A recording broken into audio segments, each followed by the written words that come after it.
And going back to Sarah now, revenue managers will be looking into this. They'll saying, what do we do? Do we hold our nerve on rates? Will price drive a recovery? That's clearly going to happen on the aviation side. Does it need to happen on the hotel side? And also, I think aviation has been criticised very heavily on its refunds policy. Hotels had a very, very clean clear record on refunds. Has that come under pressure? Because liquidity is going to be the big word for the first few months anyway in the Irish hotel sector.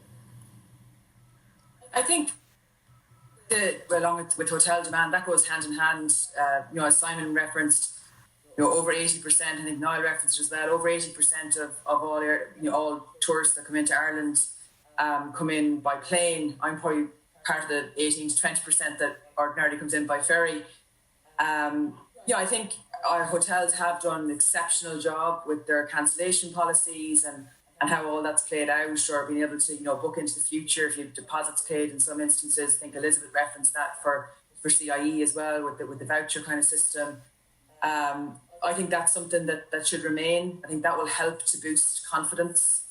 To know that you're not going to be in the situation that Kevin referenced, where some of the refunds haven't been processed for airlines. I myself had 4 or 5 different sets of airfares that took significant periods of time to refund as well.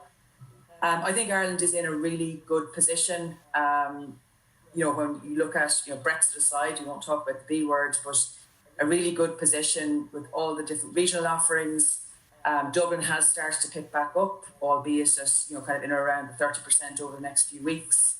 There is some confidence into the future. We've started seeing kind of mid-teens into June, July, August, maybe even as early as May, mid-teen kind of demand on the books across the island, across the island of Ireland. Belfast also.